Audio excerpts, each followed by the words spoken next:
So they're gonna work on his AC and we're gonna work on the joints on this. I already fixed it. My exhaust too. Oh, I forgot about the exhaust.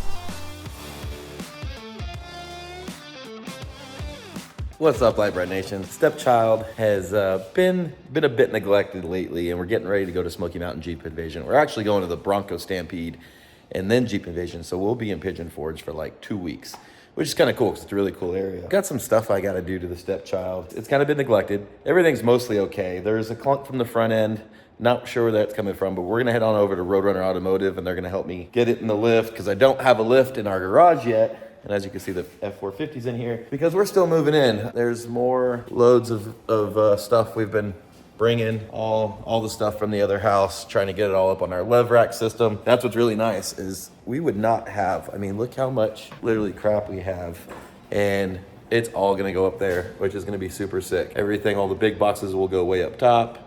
The smaller stuff underneath, then the stuff I need for the most part in storage bins probably right across here. So this whole thing is gonna be a savior because we really, and we have a good space. This is a really good space compared to most people's garages, but it's a big downsize compared to the other house that had 2 garages and a huge shop. So we have gotten rid of a lot of stuff, but we're trying to downsize. But head on over with me today. We'll go over some stuff. I'm not even sure that the Stepchild's gonna start. It hasn't been started in a while, and if it doesn't, it's gonna be super, oh, no, it's still on. I was not sure if the battery was dead, because I do have a draw in it somewhere sometimes. Anyway, I have an anti-gravity battery, and what I was gonna show you was that if the voltage gets too low, it has a cutoff on it, so that way it goes to sleep so it doesn't kill the battery completely. When you open the door or whatever, yes, it'll seem like the battery's dead, but there's a button on the battery, and they give you a little remote. You hold down the button on it, it wakes the battery back up and you start your vehicle. So you never really need a jump box anymore. I carry a jump box simply for other people now when I come across other people on a trail or somewhere. So, but it just opened, which means the battery hasn't drained enough to not start. So it's going to start I gotta clean out the Jeep too. We were using this to haul stuff, got a bunch of helmets. But let me show you what we're doing with the Jeep when we get over the Roadrunner. Now, if you go look at the prices, the anti-gravity, they are a little pricey. Now, the factory batteries are actually pretty expensive too. I went through like 2 or 3 of them in this thing before I finally went to the anti-gravity. You are getting a peace of mind. For that price, you're getting that peace of mind of being able to restart. If your Jeep does have an issue, say you go out camping, wheeling, and you leave something on, it's going to basically go to sleep when it sees a certain voltage, so you can always start the vehicle. And the lithium ion also has like pretty much like 90% of its starting power all the way down until 0%. Well, can't be 0%, but like 1%. The way the lithium ion works is that you pretty much get all of your cranking amps and everything, all of your power right down until it's dead. So that's nice as well. It weighs like literally nothing. You can pick it up with one finger. Brittany did a demonstration a while back where she literally installed the battery. She couldn't really pull the lead acid battery out of here and was able to put the anti-gravity in. Anyway, just telling you about it. There's nothing going on here. People think that everybody pays us. They don't. It's just giving you guys the information on why we use what we use. I haven't had any issues with it. People do have concerns in the cold and extreme heat. We haven't had those. We've had it in cold, no issues. We have it in heat out here in Utah, 110 plus degrees, no issues yet. So I don't know if that's a technology thing or the batteries are just getting better. But if you do look up these kind of batteries, they seem to have issues. But I think this company is somewhere out of way up north, and they've tested over the winter in like -20, -30 degrees, and don't have issues with it. So maybe because it's like a smart battery. But yeah, let's go get the Stepchild fixed. God, I miss the Stepchild. Look, the Pro Runner is freaking amazing. I think that's more of Brittany's vehicle. It is so much bigger inside. I cannot believe how much bigger the Bronco is inside than the Jeep, and it rides fantastic. But look, the Jeep rides great too. I mean, with those big ADS shocks and everything, they're freaking sick. And I just obviously feel at home in this thing. But she's thirsty, so we'll get her some fuel. I'm gonna get some fuel inside the Maverick because this place, if you ever come around here to Hurricane or down here to Utah, the big Mavericks are the place to go.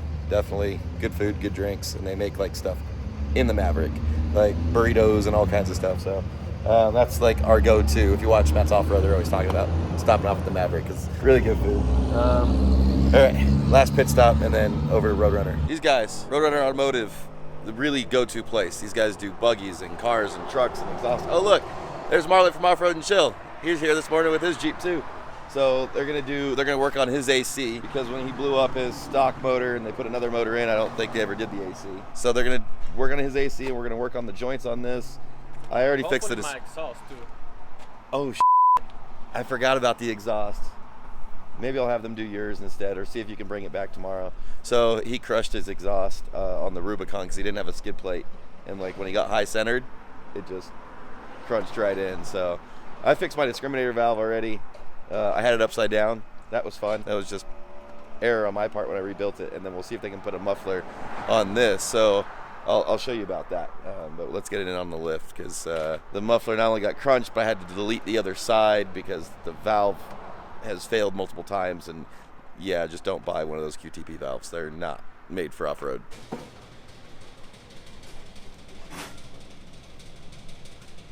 So what we've done under here is I've gone to FK Heims everywhere I could. So the upper third link is FK, the lower third link, except I still have crawler joints up here, but the problem is that the FKs are solid. So all the pressure is now going to these crawler joints that are rebuildable, that have inserts on the inside, and it's gonna end up blowing these things out. So the goal is to get everything on these FK race Heims. I had a ton of them left over from the Ultra 4 car. I'm just basically making the Jeep as much of a race car as possible. These are Teflon coated. There's, you know, people say that they're noisy and squeaky and stuff. I haven't really had a problem with them so far. If you get the really expensive Teflon line one, which the race car did have, and then also you just hit it up with some dry lube here and there.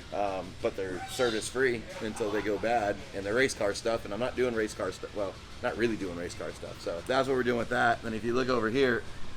The QTP valve, I had broken it multiple times. It just quit operating, had to pull it apart and do all that kind of stuff. So we just blocked it off because I got tired of it not working. And so we're gonna have to redo the muffler, because this is a 3-inch in, 3-inch out, except MagnaFlow had originally stepped this down. This is a custom muffler from MagnaFlow. They stepped it down to 2.5 on the inside to keep it quiet. So when I was driving with the valve closed, it would just be cruising through 2.5. But now that I don't have this as an opening, when I get on it, we need this to be a 3-inch because this motor's like over 600 horse. So I don't know if we'll get to that today. I'm hoping we do, but not 100% sure. The exhaust has kind of settled some, and it hits the skid plate. So when we pull the skid plate down, I gotta find out where it's. It looks like it's hitting right here. I gotta cut some of that skid plate out to keep that noise from happening, because that drives me crazy. We ran into our first little clearance issue. That bolt doesn't clear that lower shock mount. We're gonna try to twist some things, but that's, you can kind of see the angle of this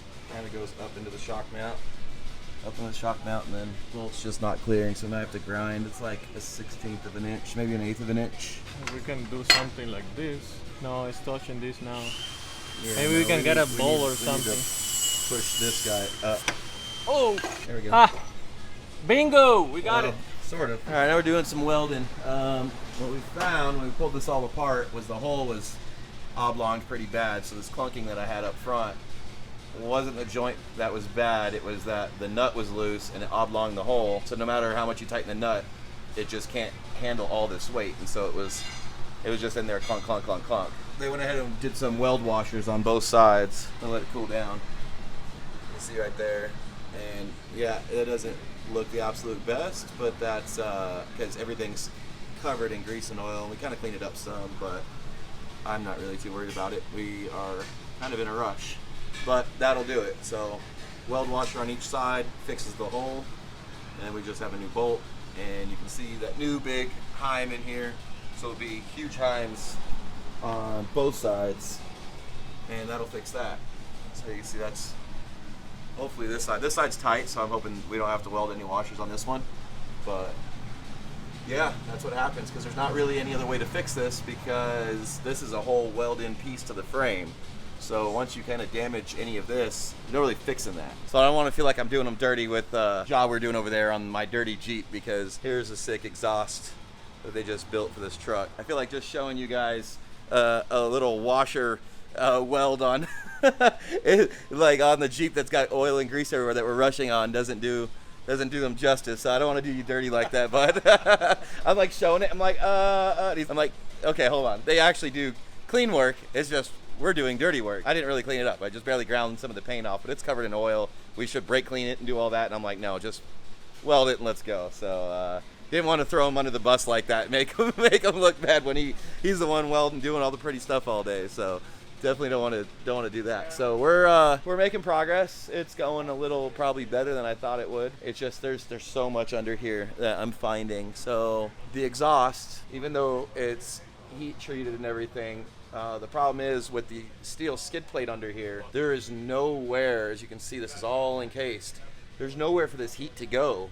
And so it's like starting to melt everything around here. Hold on. It's melting all the stuff on the Atlas, like these little, I don't know, whatever these pieces are at the end to keep the oil in here. And this tube is melting. And all the wires are like melting and becoming crispy, even though we have heat shielding on it. The problem is that this exhaust is under here and then it's encased in all of here. So this just gets hot and there's nowhere for this freaking heat to go. So I don't know what to do about that. I mean, we did what we could. We coated the inside of the exhaust with Jet Hot. We coated the outside of the exhaust with Jet Hot. Once you capture all that with a full skid plate, where does all that 1,000-degree heat go? Like, it can't go anywhere.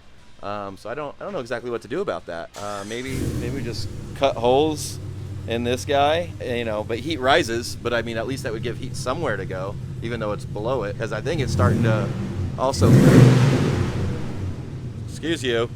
I think it's also starting to cook the seal in there and all that stuff. So I just modified Jeep problems. This is the kind of crap that happens when you start modifying Jeeps or any vehicle way beyond like normal, is you run into all these extra little / big problems. You know, to work on stuff on this Jeep now literally takes a whole day. Like, I gotta pull, like, to pull the control arms out, I gotta pull the whole skid plate, and it's just on and on and on. It is what it is, but when you build a monster and everything, you gotta think everything on my Jeep, almost everything is a prototype.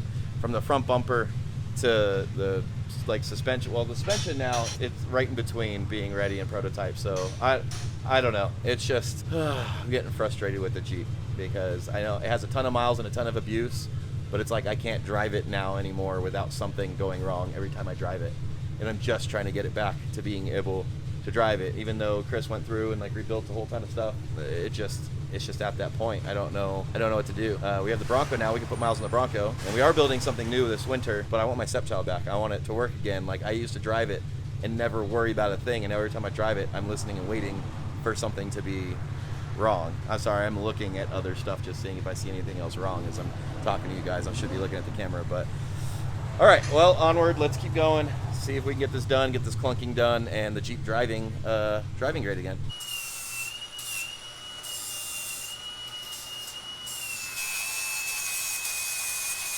It wasn't quite as bad. So we did the upper third link a couple months ago. For some reason, that one link took us way longer. It was way harder. It was way more of a pain in the butt. Those two lower links are now good. So I'm all race-heimed out in the front. The rear is 2 joints of race-heim. So I still have all the rear to do pretty much, but that's not today. We're just gonna kind of work on the stepchild as we go. The only thing that we came across was, like, we measured the bars to be 36 inches. We put them at 36 inches, and then when we installed them, for some reason, they were 36 and a half.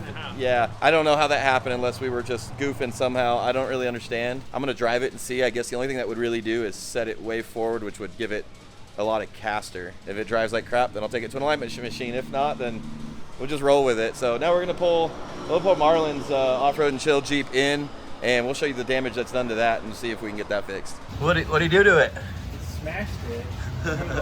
Is that pipe supposed to be against the transmission pan like that? I did that You were on purpose, because winter is coming, so the transmission could get a little hot. So yeah, to keep the transmission warm. Yeah, I mean, luckily you don't have the fiberglass one like mine, because that would have. That's a good job, dude. So you got your drive shafts? Oh yeah, you were grinding it pretty good. I'm missing one of the. Knocked your weights off. It's okay. You don't drive them 4 high. They're gonna try to chop that off, and what you get there? The broken bolt from the old skid plate. That looks loose. It's fine now. No? Okay. It's just not touching. Or is there a washer? We'll put something on that. Oh yeah, there's a washer. I see him right here. So he is gonna do that, and then we'll try to charge your AC. But we need to. So his AC hasn't worked since he did an engine swap, but like blown engine back to stock engine again, and they just never charged it. So you got to evac it first, make sure there's no leaks, and then go from there. Yeah. That's more better. No gloves, huh? Yeah. What's that? Nothing. So how long you been without air conditioning? For a couple of months. It was during the winter time, so I didn't need AC, and I don't drive these every day, so maybe 2 or 3 times riding in this. So More, you've driven it more than 2 or 3 times in the past. But So what I did, so this takes YZ1234, which is like the newer stuff, but the systems are compatible with R134A, which is cheaper, except the nozzles are different. So I went on to Amazon and I ordered these 1234 to R134A adapters, so you can just use the cheaper stuff. Online it is compatible. The places will tell you, like, if they're having a machine and they're going to evac what's in there, they don't want to put R134 in to the machine that has 1234. So you just have to make sure. That's like one of those things you need to make sure of. So basically, any of the Jeeps 2018 JL, JTs, whatever, have the new, I think it's YZ1234 or something like that. If you ever need to break a line or replace a condenser or compressor or something, Or the engine. And you break that line, well, technically you should have somebody evac all of it first and then change everything out. But like if you got in an accident or something ruptured or broke and everything you evac into the atmosphere, if you wanted to use the 134, you could by getting these adapters. So it's like $12 on Amazon for it's 1234 to R134 adapters. But the YZ stuff is the 1234 stuff that comes in it is like, I don't know, what I pay, like $150 for the can for my Jeep. And then when I found out you could do adapters and just use the R134, which is like $34, I'm like, yeah, that's the route I should go. People tell you not to mix them or not this and that. It's actually fine. I think what the thing is the new stuff I would assume is better for the ozone or for the environment in case it does get released. But there are unlimited millions and millions and millions of cars still running it. It just is what it is, and you know, you're not going to convert it the other way and spend more money. So that's what we're doing. R134, it held vacuum, pumped it all in through our adapter. Let's see if it's cold. Oh yeah, icy. You have air conditioning. You're only halfway through the summer. You're finally getting it. Soon it's going to be hot. Yeah, I bet. I realize it's going to now be 100 degrees like in a couple weeks. So, you know. When we get back, it's going to be so nice out you won't need it. But yeah. I mean, in Tennessee, it's going to be nice. Tennessee, you're going to need it, yeah. All right, we got the stepchild pretty much all fixed. No more clunks. Got all the FK Heims put in. All that went rather smoothly. A lot better than our first attempt on the third link arm. We didn't do the muffler, so the stepchild's going to sound more subdued than it did last year, or normal, because I don't have the exhaust cut out and we weren't able to put the 3-inch muffler in there because we needed to pull Marlon's Jeep in and got his exhaust fixed, got his AC fixed, rechecked our AC and got it to the proper level, blowing nice and cold now. And yeah, we're loading up in a couple days and headed out towards the Bronco Stampede with the Bronco and the Jeep, and then we'll be at the Jeep Invasion with the Bronco and the Jeep. At the Bronco Stampede, the Bronco will be at the RCV booth for Friday and Saturday, and we will be there as well. I had to confirm the time. I don't want to give you a time. Usually it's somewhere between 11 to 12 or 12 to 1, but we'll also be walking around checking out people's rigs and seeing what they have to offer, seeing who has what to offer for the Bronco. And then Smoky Mountain Jeep Invasion. The Jeep, I think, is going to be at the Nitto booth, and I don't know if we have any scheduled times, but you'll see us around, or maybe we'll just check Instagram, check whatever, and we might just do like a pop-up, you know, signing photographs at probably at the Nitto booth where the Jeep will be. Anyway, it's nonstop. It's nonstop with these vehicles. I'm not even really wheeling, and there's just stuff wrong with the stepchild no matter how much it got built or gone through. We're just finding little issues here and there.